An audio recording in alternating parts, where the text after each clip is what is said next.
Hi, and welcome back to another episode of Diego's Forensic Podcast. Today we'll be going over Module 3, and one in particular that really caught my eye that, well, I never really took a deeper look into, and I didn't even know there was a term for it prior to this class. I guess I just kind of assumed that it was a natural thing, that it would be understood that I don't want to give it away just yet, but that it would happen inevitably, just to put it short there. So what we'll be talking about is Locards Exchange principle. And within Locards Exchange principle, it really opened up my eyes to how far this goes back and how young forensic science still is, honestly. Because we're still making groundbreaking revelations to this day. And one I like to come back to time and time again is the Golden State Killer.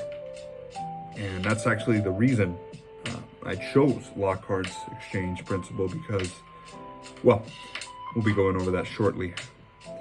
But in pairing the two together was no mistake. We'll be talking about Locards Exchange principle. We'll be talking about the Golden State Killer, and I'd like to touch upon the Murdaugh Murders. Now, that's an interesting one. I didn't know about it. I recently just found out about it through Netflix. They posted that they had it on there. A new episode or whatnot would be coming out on Wednesday. It's kind of interesting how it all lines up. I'll be sitting there, minding my business, and pops up on the home screen. And I take a look at it, and I'm like, okay, what's this? The Murdaugh Murders, okay. Get a feel for it, take a look at the description, watch the trailer. And what that does, it spikes my interest. So I'll go take a look at YouTube next. See, and this is where I like to support the community here. Something about the smaller creators and all of their different takes that they have on these forensic murders or whatnot, or, cases left unsolved, whatnot. It really gives new light to these forgotten cases, and sometimes, rarely, they're looked back into. And if a podcast or one of these other YouTube channels is able to bring enough light to it or expose something that was clearly missed, you can often get them to take a second look. Now, with the Murdaugh one, I went through YouTube. I looked up some simple, cut to the chase ones, get the feel of the case here. And as per usual, it was enough to pique my interest. So that led me down a rabbit hole of what is the Murdaugh Murders, which then led me to a 6-hour binge fest on Netflix yesterday, from around the time of 4 in the afternoon to about 10 or 11, breaks in between. But I gotta say, I was enthralled with the case, and we'll get into that later. But let's bring it back to our initial goal here, which was Locards Exchange principle. Now, Locards Exchange principle states that the perpetrator of a crime will bring something into a crime scene and leave with something from the crime scene. And in both instances can be used as forensic evidence. Now, the pioneer of Locards Exchange principle is Dr. Edmund Locard. He was the guy who started it all. He was the one who started it all. Pretty much known as the, I believe, Sherlock Holmes of France. I remember reading that. And, I mean, one of the best examples of this is every contact leaves a trace, right? So what could that mean? No matter how clean the job is, let's suggest, for example, a hit job. No matter how clean it is, no matter how trained you are, no matter what no matter how many forensic Files episodes you've watched, you can't do it perfectly. Something will be left, especially in this modern day time. Now, bringing it back to that, it's ironic because that's how they caught the Golden State Killer.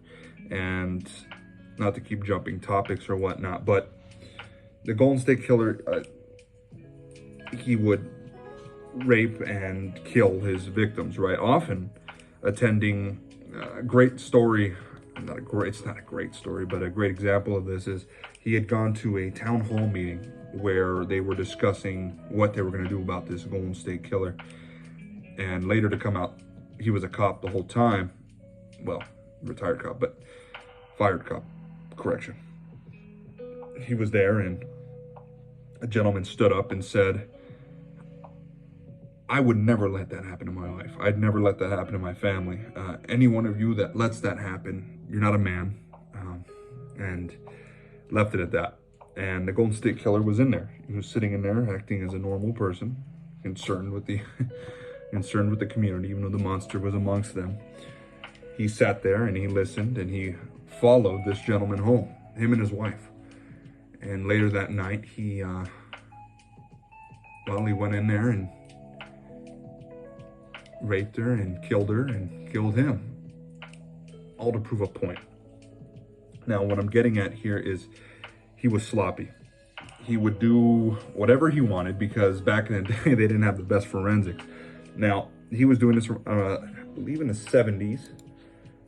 Yes, let's see here. Yes, in the 70s, he was going about doing all that when DNA was, still in its infancy and, well, not nearly as sophisticated as it is now.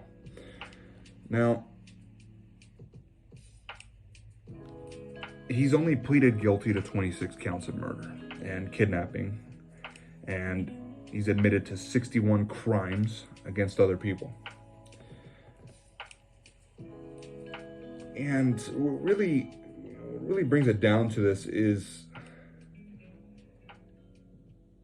Locards, right? This brings us back to Lockhart, and he would leave semen, he would leave his scratches, the dirt from under his nails, and would imagine he didn't realize is that this would all come back to bite him in the butt, because after that, well, shortly after this, in the 80s and the 90s, forensic science began to evolve rapidly, and it caught up with it.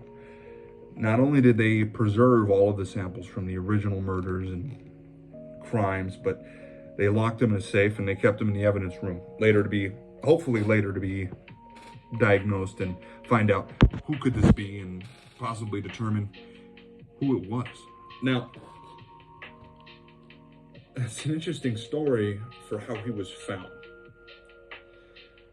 He was discovered by he was discovered through the use of family tree searches to find relatives of the killer, and from there, they were able to identify D'Angelo shortly after. Now, just for context, the murderer is Joseph James D'Angelo Jr. And what really kicks the kicker in this case is they had thought they had caught the Golden State Killer. They never had. It had been addressed. They'd said, no, we already had him. He's done. And if he is, whatnot. But they never had any of the DNA proof to back it up, right? Well, it's an interesting story how they involved it because the use of private databases was used to access the sensitive information from the companies that were required by the law enforcement to find out, because technically they're not supposed to give out your DNA samples, right? But upon revelation from the I believe it was the niece or a distant cousin. Give me one moment here. Let's see here.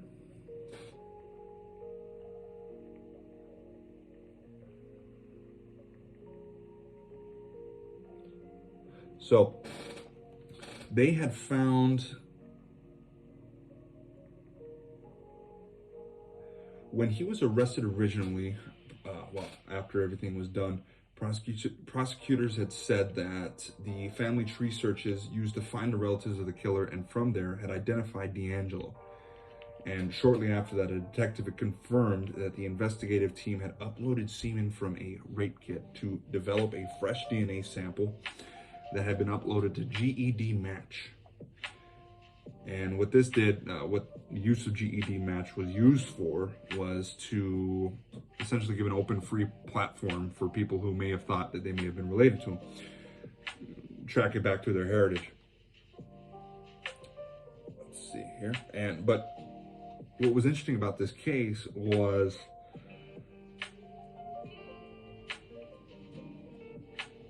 that it was obtained illegally. It was actually obtained through family tree DNA, which created the DNA profile that allowed law enforcement to fake accounts and search for matching customers.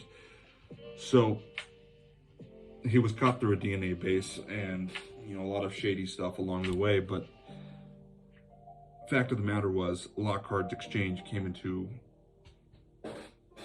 play here again. Time and time again, somebody will leave something at a scene. He left fingerprints, he left nails, he left dirt under his nails. He left, of course, semen, and all of that was all of that was preserved so that they may eventually be able to catch the real guy. And, well, that's how they got the Golden State Killer. Now, for my modern murder, I'd like to talk about is the Murdaugh ones, the one I was speaking about earlier. Really an interesting one here. Gotten away with about 5 killings at this point. Really goes to show you that power is invincible. You can do whatever you want with it, and it was shown out here more than ever for stolen funds, to killing moms and sons, to fatal boat crashes, and housekeepers' deadly fall. Now, I know you can't see me, but I do that with air quotes because I think we all know what's happening here. Now, this one should be interesting to watch. Now, this one is currently ongoing. He has not been found guilty of any of these yet, but the trial is, currently happening, so I can't give you any further information on that. All I can tell you is the backstory. So we have Alex Murdaugh, right? 54 years old. The family just dominated the legal landscape in the southern part of the state for almost 100 years. And now faces trial for 2 counts of murder. Not the other 4. Now, excuse me, not the other 4, I apologize, not the other 3. Now, the prosecutors have accused him of killing his wife and son in a failed attempt to conceal his own financial crimes. Now, this all began on June 7th, 2021, when across a,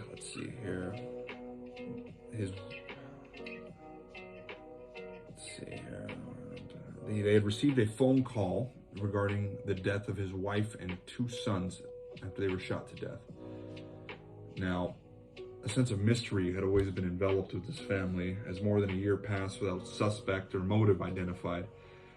Then on July 14th, 2022, he was indicted on 2 counts of murder, with authorities saying he had fatally shot his wife with a rifle and his son with a shotgun. Now, all this to cover himself. Now, through this, he still maintains his innocence, that he didn't do this, that it was a setup, that he never had any influence on this. And, well, I think we can all draw our own conclusions from this here, but some things are blatantly obvious. There's been years and years of speculation on this family to start with. People going missing, housekeepers falling, murders, money laundering. It's been an interesting story with this one, and I am excited to keep up with it. Now, I do hope that you keep up with the current trial as well, and maybe we'll see some justice for these people. And I'm not here to say that they were all innocent, because son had murdered one of his girlfriend, I believe a year back. But it's really interesting because this one just keeps unfolding. So I guarantee there's gonna be more info out tomorrow than there was today, because they keep finding all of these things tied back to this family. And once again, all of this ties back into Locards Exchange. Little traces here, little traces there, body cams coming out from the cops when they would arrest the sons for being drunk out of their mind, and his girlfriend not returning with him from the boat. It's really just keeps going with this family. They can't seem to stay out of the limelight. Now, this is a tough one because right now they are trying to the murder. It was said to be a suicide, which is not the case. It was a murder. Now, if he is convicted of murder, he'll be sentenced to at least 30 years in prison. Now, I know that the prosecutors are pushing for at least a life sentence. Now, as far as a death sentence, I don't know. It's still up for grabs. I honestly think that this trial is going to get out of hand pretty quick. And I think we're going to learn a lot more in the coming weeks on this. Now, I'm sorry I can't give you more on that one because it's still developing, but I'd like to thank you all for tuning in to another episode of Diego's Forensic Podcast. And there will be an episode 3. And hopefully the production quality goes up from here. I hope you enjoyed it. Please tune in again. And you guys have a great day. Thank you.